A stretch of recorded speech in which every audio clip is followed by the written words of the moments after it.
ওই যে বলেছিলাম যখনই খেতে মন চায় তখনই করে নিই। তো এই যে আমার ঢেঁকি আর এখান থেকে ইনস্ট্যান্টে চালের গুঁড়া তৈরি করে নিলাম। আমি কিন্তু আগে থেকেও করে রাখি না কিংবা বাজার থেকেও কিনে নিয়ে আসি না। এইভাবে যখনই খেতে মন চায় তখনই করে নিই।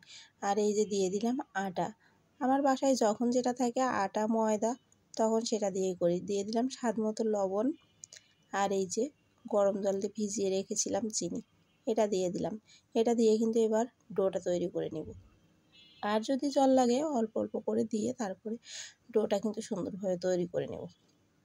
আর এই ডোটা যত বেশি ফেটানো হবে পিঠাটা তত বেশি ফোলে আর খেতেও ভালো লাগে। তো দেখো আমার ডোটা কিন্তু একদম রেডি। আমি কিছুক্ষণ রেস্টে রেখে দেব। তো দেখো অনেকগুলো কাজ করে এসেছি এর ফাঁকে। আর এই যে চলে আসলাম এখন পিঠা তৈরি করতে। তো প্রথমে আমি এই যে কড়াটা বসিয়ে দিলাম। আর এই দেখো আমি কিন্তু এখানেই ভিডিও করি। স্ট্যান্ড বসিয়ে দিলাম আর এই যে কড়াই দিয়ে দিলাম তেল। তো তেলটা আর কড়াটা আমি কিন্তু একটু ভালোভাবে গরম করে নেব। এর আগে কয়েকবার আমার কিন্তু পিঠা লেগে গেছিলো। তো এই যে প্রথম পিঠাটা দেওয়ার সাথে সাথেই কিন্তু ফুলে উঠছে আর আমার মনটা খুবই ভালো লাগছে। আর এর আর একটা কারণ আছে, আমি কিন্তু চিনি দিয়ে প্রথমবার পিঠা করছি। এর আগে অনেকবার খেয়েছি আমি, কিন্তু আমি কখনো চিনি দিয়ে পিঠা করিনি। আমি গুড় দিয়ে প্রায় পিঠা করি। আর যেহেতু আমার মেয়েরা খুব পছন্দ করে এই জন্য আমি প্রায়ই তৈরি করি, কিন্তু আমি সেটা গুড় দিয়ে করি। চিনি দিয়ে প্রথমবারের মতো আমি পিঠা করছি, তারপরও এত সুন্দর ফুলছে, মনটা কি ভালো না হয়ে থাকে আর তাই বলো।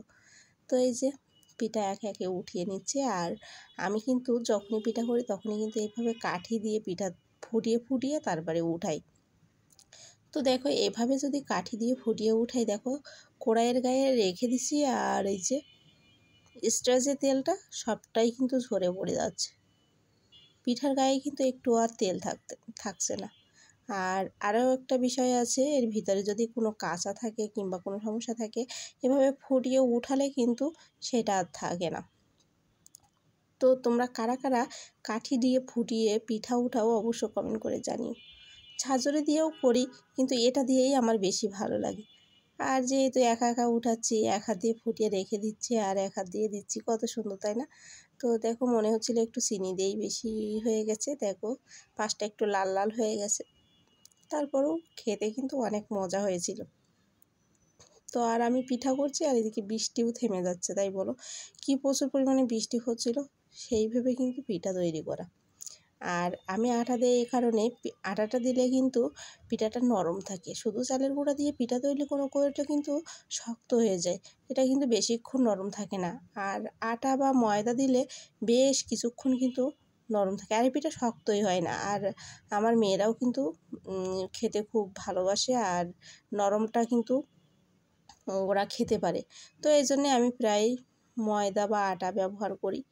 তো এভাবে করলে কিন্তু অনেক সুবিধা হয় ওদের খেতে। তো আমার পিঠাগুলো কেমন হয়েছে আর তোমাদের কেমন লাগলো অবশ্যই কমেন্ট করে জানিও। ধন্যবাদ সবাইকে।